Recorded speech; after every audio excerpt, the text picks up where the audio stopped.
안녕하세요. 건설 전문 세무사 장소환 세무사입니다. 이번 시간에는 대물변제, 하도급대금 직불 이러한 특수한 경우의 세금계산서에 대해서 알아보겠습니다. 먼저 대물변제에 대해서 알아보겠습니다. 대물변제의 정의에 대해서 먼저 보면요. 대물변제란 자기가 공급한 재화 또는 용역의 대가로 원래는 금전을 받아야 되죠. 그러나 이 금전 대신에 물건으로 대물로 변제받는 것을 말하고요. 이 대물 변제는 재화나 용역의 교환 거래에 해당이 됩니다. 이때 자기가 공급한 재화 또는 용역에 대해서 공급받는 자에게 그 대가에 대해서 세금계산서를 발행하는 것은 당연하고요. 공급받는 자는 이 공급한 자에게 대물 변제하는 재화의 시가를 과세 표준으로 하여 공급자에게 세금계산서를 발행해야 합니다. 그러니까 한 사람만 발행하는 게 아니고 다 발행을 하고 있죠. 그림으로 한번 이해해 보겠습니다. 지금 수급인이 하수급인 전문건설업체에 그 용역을 제공받고 전문건설업체는 그 공사대금을 수급인에게 세금계산서를 발행해 가지고 그 공사 대가를 청구를 하는 세금계산서 발행은 당연한 거고요. 이것에 대해서 금전으로 지급하지 않고 수급인이 아파트로 대물 변제를 한 경우 이 아파트의 시가를 과세 표준으로 해서 수급인은 하수급인에게 세금계산서를 발행을 해야 합니다. 또한 이 하수급인이 받은 대물변제 받은 아파트를 나중에 처분을 할 텐데요. 현금화하기 위해서 당연히 처분을 하려고 하겠죠.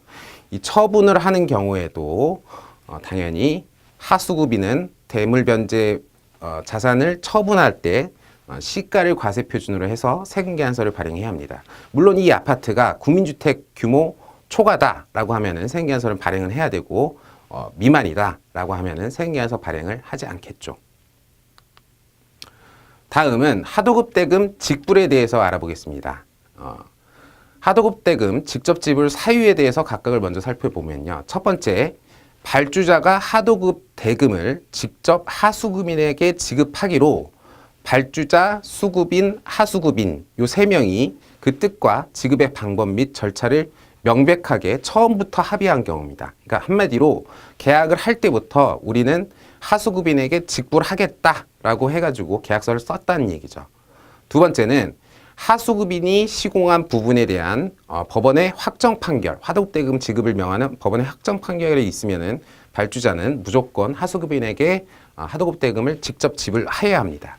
세 번째, 수급인이 하도급대금을 2회 이상 지체한 경우로서 하수급인이 수급인한테 발주자한테 쫓아가가지고 하도급대금의 직접 지급을 요청한 경우에는 반드시 발주자는 이 하도급대금을 직불할 수밖에 없습니다. 즉, 원청사가 하도급대금을 2회 이상 지체하였다라고 하면은 전문건설업체에서는 이 하도급대금 3번의 직불 사유를 적극적으로 고려를 해보셔야 되겠습니다.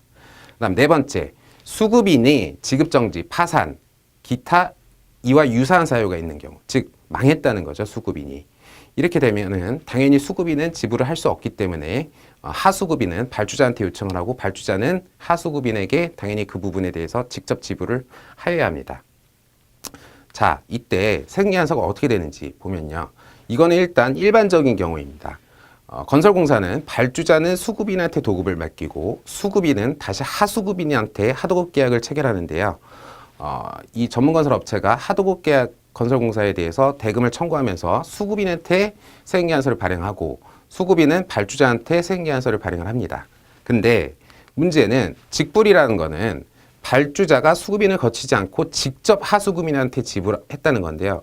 이 경우 역시도 세금계산서는 하수급인은 수급인한테 세금계산서를 발행한다는 점 유의하셔야 되겠습니다. 발주자한테 직접 대금을 지불받았다라고 해가지고 발주자한테 세금계산서를 발행하는 것이 아니라는 점 주의하셔야 되겠습니다.